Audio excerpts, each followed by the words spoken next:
Why I think young people should get a job before starting their own business.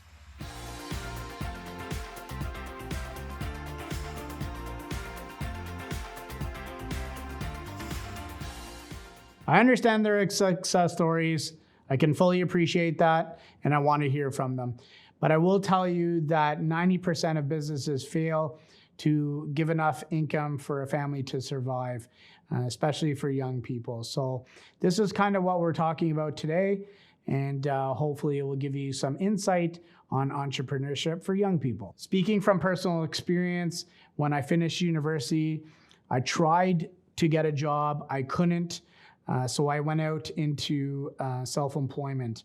So I started my own business in tax preparation. I was doing payroll for small companies, but coming out of, university, I got a grant. So, you spend on rent, office furniture, computers, software. There was a lot of expenditures.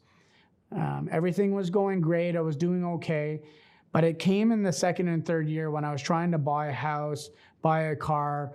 I went to the banks, and basically, there wasn't enough there because it wasn't solid income.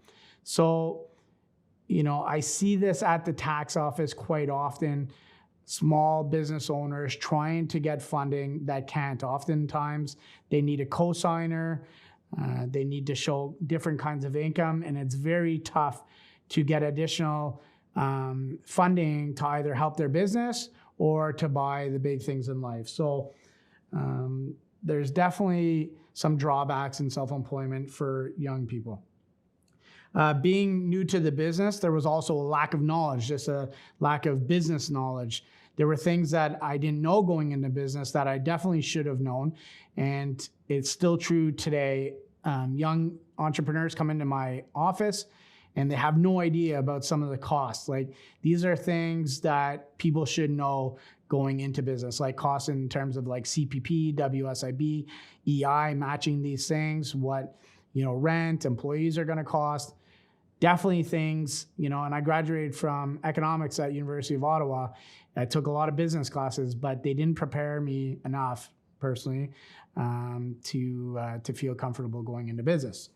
So given that lack of expertise, I also was scared to charge my clients. There was, I would often discount my prices just to get the work.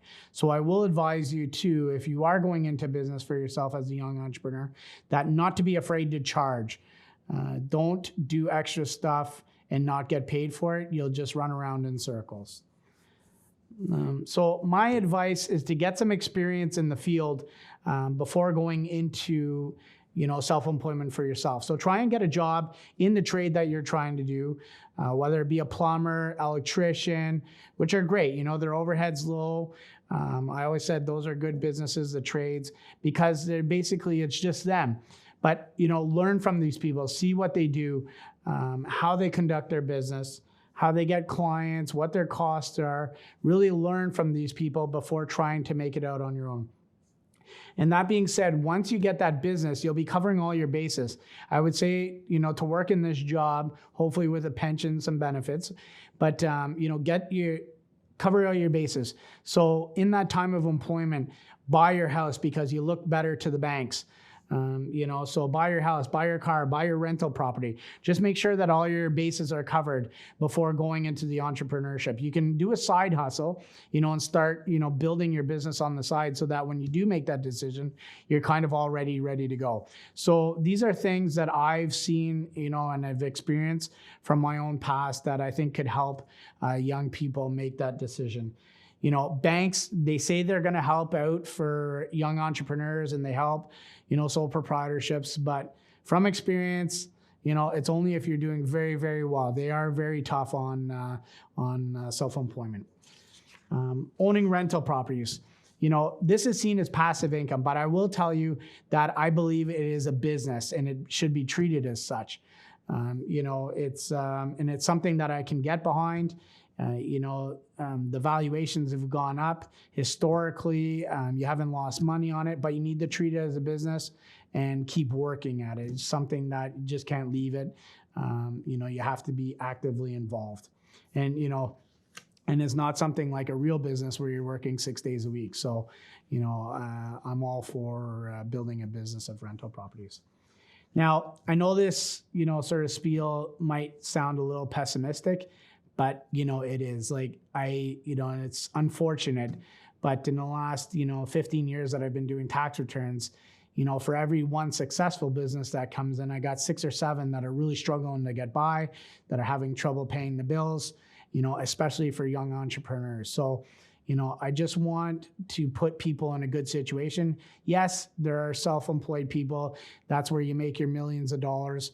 Yes, those are great success stories, and I hope you're one of them. It's just, I don't want to see you get caught, sort of trying to build that business and not being able to do that.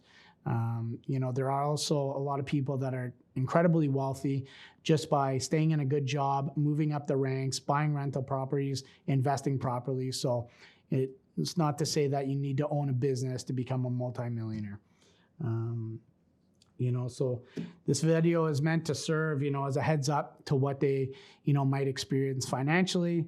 It's not to deter people from going into self-employment, but, I just want to make sure that you're prepared. You have a good team, with your lawyer, accountant, bookkeeper, and make sure that you do it right. Okay, so I hope you enjoyed the video, and I look forward to speaking with you next week.